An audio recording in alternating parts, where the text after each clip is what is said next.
Hi guys, my name is Christine, and today I'm talking about why it's important to take care of yourself and to put yourself first.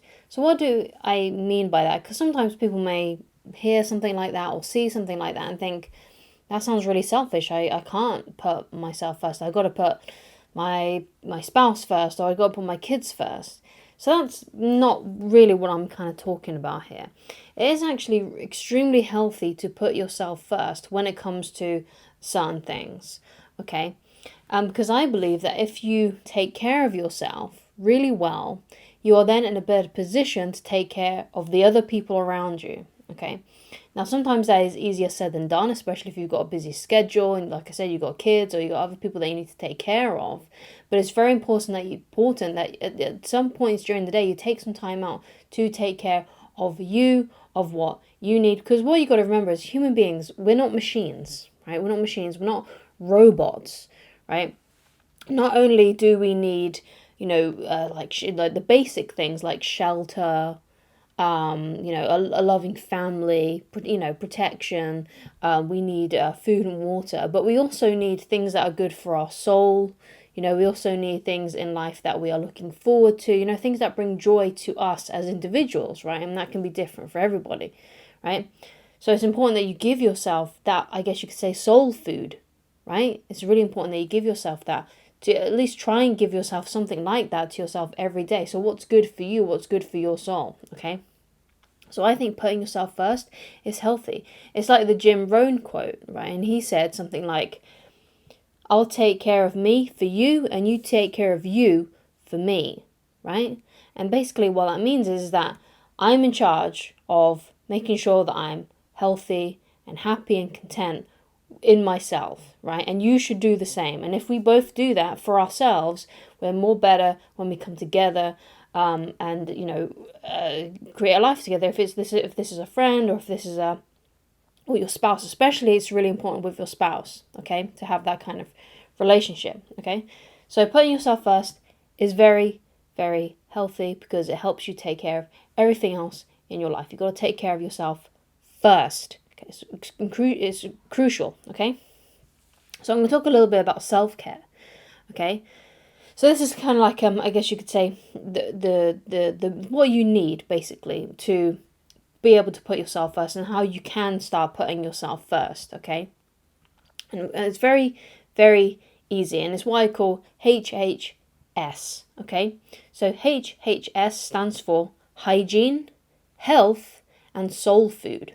Right, and I've already kind of described that a little bit to you about the soul food. Okay, so let's get into hygiene. So obviously hygiene is very important. The reason why I discuss it is because some people have such low self-esteem or have mental health issues so much that they don't actually take care of their basic hygiene and things like that, right? So it's really important that you put that in, right? It's really important that you stay clean, and that you're taking care of yourself, and that you put deodorant on, that you brush your hair, all these different things, right? All, taking care of yourself, doing the basics basically for yourself. And by doing the basics for yourself, you actually feel a lot better. I don't know about you, but I remember once I went to a festival, like a music festival, and at the festival, you're camping, right? Because I was camping for like 3 days. I think the option was you can camp for 5 days or 3 days, and I camped for 3 days.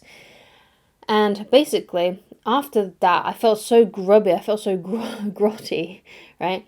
And I remember going home and having a shower and just feeling so good afterwards, and just feeling like, oh, I feel so fresh now, right? It makes you feel really good to take care of yourself, okay? So that's why I've put that there. It's a really basic thing, but it's very important that I discuss it because a lot of people do miss the mark on that. And if you are struggling with doing those basic things for yourself, brushing your teeth, right, brushing your hair, washing, putting deodorant on, things like that, then I do really seriously recommend that you seek medical advice and maybe some therapy as well, because there may be some issues as to why you're not doing those things for yourself, okay?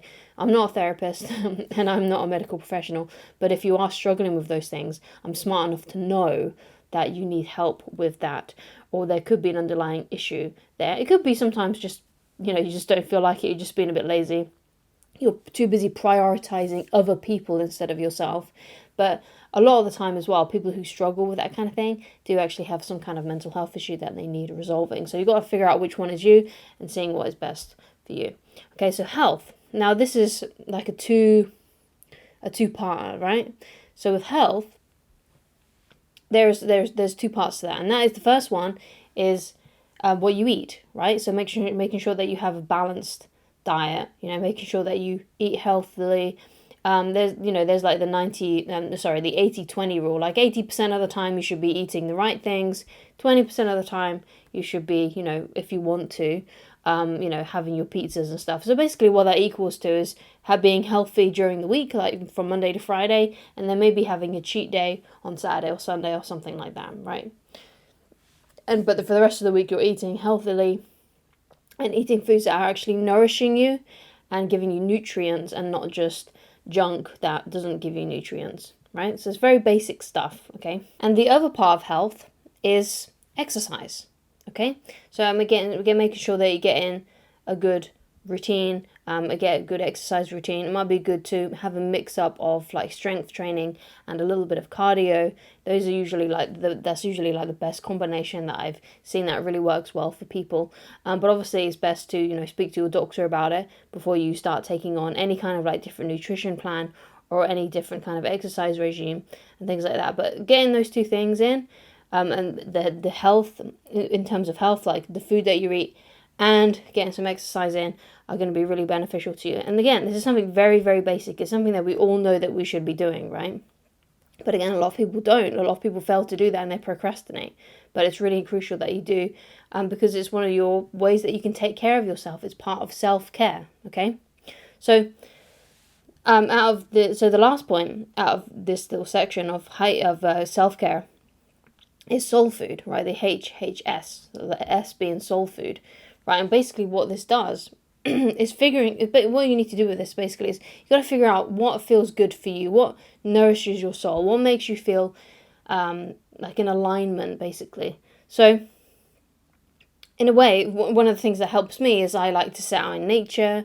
I feel like I'm one with nature. If you just like look at the trees and things like that, that feels really nice to me. And with me as well, like if I'm feeling out of sorts, or if I'm feeling a bit, I don't know, maybe overwhelmed, or I've kind of lost sight of the bigger picture in life, I like to listen to Dr. Wayne Dyer. He's someone who can really center me and align me back with my values about the things that make me feel good. And he's something that his content is something that nourishes my soul, right? It's something that makes me feel good, makes me feel like in touch with the spiritual side of things, and another thing that really helps with your soul food is when you're creating goals for yourself and trying to achieve those goals, and working on those kinds of things as well. That's something else that's really good for your soul, that makes you feel good. So with that all being said, what can you do then if you don't have time to do these things, right? What if you are really stretched for time? And there may be some days where you can fit these kinds of things in, but what about those days when you really can't? Like, for example, you might be traveling, you may be taking care of someone like an elderly relative, and they're taking up all of your time, right? Because I know that there are people out there that have really, really busy schedules because they work a 9 to 5, they've got to take care of their kids, maybe they've got elderly parents that they've got to take care of as well. So I understand that not everybody can fit this kind of stuff in, right? So what can you do on those days where you may only have a few minutes, or like 15 minutes, maybe half an hour to a stretch to have to yourself? Okay, so some of the things that you can do to help with this then is a quick journal entry, right? Something like that. So where you get to write down your thoughts, your feelings, maybe the stuff that you're overwhelmed about. So you can like reorganize your thoughts a little bit. So it's not weighing on your mind as much, right? Sometimes that can really, really help. Something like a quick meditation it will be able to help as well, to help you feel more aligned, get you connected again back to your breath, because a lot of meditation is to do with like breath work and focusing on your breath, and sometimes that can really help recenter you and reset you and give you a little bit of respite. Okay, and if you're really stretched for time and you can't do that stuff, then try to just do the basics, which is, instead of soul food, just H&H, right? Which is your hygiene and your health. Just try and get in some nutritional food and try to have a wash and take care of your hygiene or whatever it may be that you need to do that day. Okay, so if you're really struggling for time, then just remember HH, hygiene and health. Just try and do something towards those. It may not be the case that you'll be able to exercise, but you might be able to make yourself a healthy meal or something like that. And of course, with your hygiene, you can give yourself a quick wash when you go to the bathroom or something like that, or you remember to brush your hair or brush your teeth or something like that. Even if it's just something as simple as brushing your teeth, will make you feel a lot more cleaner and feel a lot better about yourself. So thank you so much for watching. If you'd like to get in touch with me personally and you'd like coaching with me, then please go to www.christineloveridge.com, and I shall talk to you again very soon. Goodbye.